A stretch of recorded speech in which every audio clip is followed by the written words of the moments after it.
Brooklyn, New York, 1902. A printing press is ruining its own ink. The humidity inside the Sackett-Wilhelm's Lithographing and Publishing Company is so unstable that paper warps between passes through the press. Colors won't align. Pages are coming out wrong. It is, by any measure, a paper company's nightmare, and the solution a young engineer named Willis Carrier designs to fix it will accidentally reshape which cities exist, which politicians win, and how half the globe became livable. You probably haven't thought about air conditioning in any depth. It's just there, in the wall, humming. The thing you crank up in July without ceremony. But pull back far enough, and what you're looking at isn't an appliance. It's the hidden architecture of the modern world. And how it got there is stranger than you'd expect. History hiding in plain sight. And there are few better examples than the machine that is, right now, controlling the air around you. Here's the assumption almost everyone carries. Air conditioning is a comfort technology, a luxury that became a convenience. Something invented because people wanted to feel cool in summer, and eventually got cheap enough that everyone could have one. That framing is reasonable, and it is almost entirely backwards. Air conditioning was not invented for human comfort. It was invented for paper. The first system Willis Carrier designed in 1902 had nothing to do with people. It was built to stabilize humidity inside a commercial printing facility in Brooklyn. Human beings were not the point. The product quality was.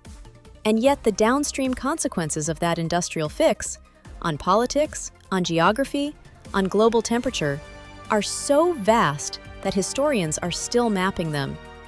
To understand how we got from a Brooklyn print shop to a technology that controls where 2 billion people sleep at night, you have to start with a formula scrawled on a train platform in Pittsburgh.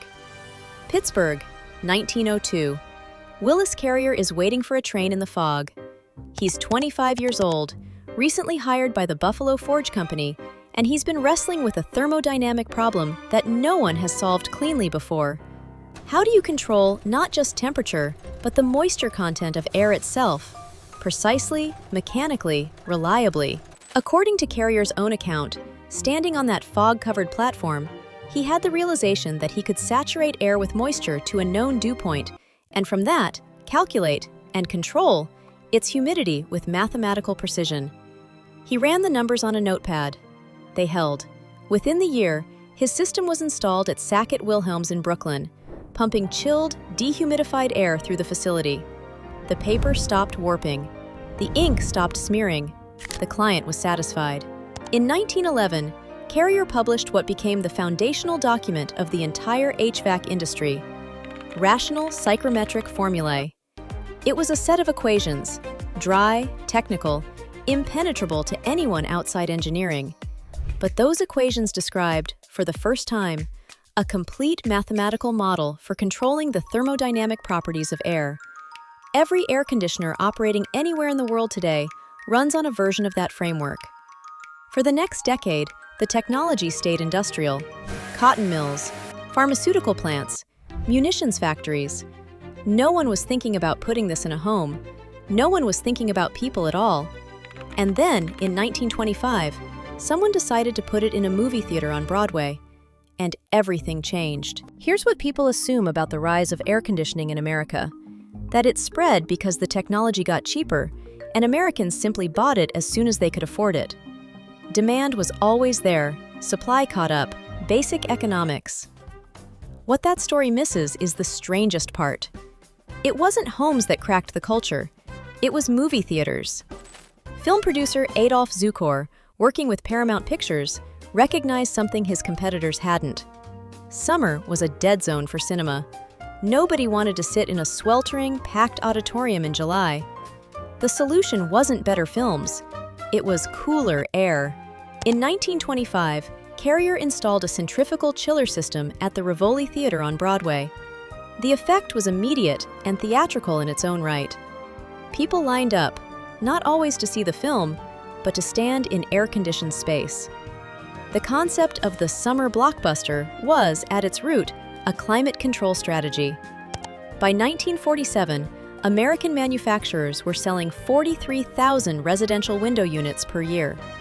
By the early 1950s, that number had exploded. And as air conditioning moved into southern and southwestern homes, it triggered a migration that no demographer had fully anticipated. For generations, the Deep South and the Desert Southwest had been places people endured rather than chose. Phoenix, Arizona, 100 degrees in the shade from May through September, was a city of modest scale. Houston was famously uninhabitable in summer. Air conditioning didn't just make those places more comfortable, it made them possible. And as millions of Americans relocated into the newly air-conditioned Sun Belt, they brought something with them that would reshape the country far beyond real estate. So what exactly did they bring? And how did it end up in the halls of Congress? Washington, D.C., mid-20th century. The U.S. Capitol building runs on a schedule that has been set by heat for a century and a half. Congress meets starting in December.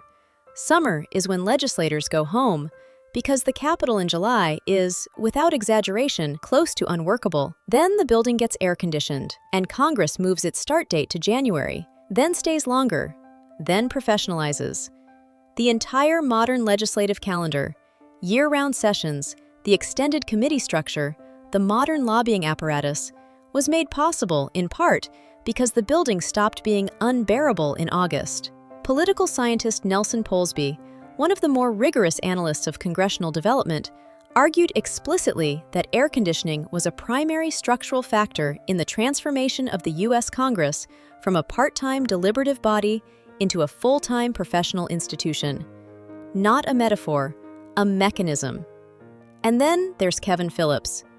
In 1969, his book, The Emerging Republican Majority, introduced the term Sun Belt to describe the political implications of this demographic shift. Sun Belt states, newly livable, rapidly growing, gained a net of 60 electoral votes over roughly 4 decades. The political center of gravity in American life moved south and west.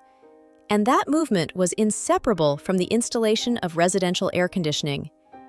Here's where it gets quietly devastating, though, because while AC was making the Sun Belt livable for Americans, the machines doing that work were releasing chlorofluorocarbons, CFCs, into the atmosphere. By 1974, scientists had demonstrated that CFCs were actively eroding the ozone layer. The Montreal Protocol of 1987 moved to phase them out. But the feedback loop that replaced them, more heat outside as more units run, creating demand for more units, continues. Today, there are over 2 billion air conditioning units running globally. That number is projected to triple by mid-century. The machine keeping you cool is, on a long enough timeline, making the planet need more of itself. A truly elegant problem. Think about where you sleep tonight. Whether it's Phoenix or Hamburg, whether you own a window unit or a central system, or nothing at all, the geography of cities you consider livable, the political map of the country you live in, the legislative schedule that produces the laws governing your life, all of it has been quietly shaped by a humidity problem in a Brooklyn print shop in 1902. The cities that exist at massive scale today, Dubai, Doha, Phoenix, Houston, Singapore, several of them would simply not function at their current populations without mechanical cooling. This is not hyperbole. It is infrastructure, and yet we treat it like wallpaper. The hum in the wall, the thing you don't notice until it breaks. Maybe that's the most remarkable trick it ever pulled, becoming so essential that it became invisible. That quiet shift, from luxury to necessity to invisible infrastructure, is worth sitting with for a moment. So the next time you reach for the thermostat, or feel that first blast of cool air walking through a door in July, pause for just a moment. What you're feeling isn't comfort. It's the end result of a chain, a foggy train platform, a smudged sheet of ink, a political realignment, a hole in the ozone layer, all compressed into a single degree of temperature change. We built an entire civilization on the assumption that we could make anywhere livable. The bill for that assumption is still arriving if this changed how you think about the air around you. Drop a comment below. What everyday object do you think is quietly running the world? We want to find it next. This is Object Lore. The history of the world is hiding in plain sight. Until next time.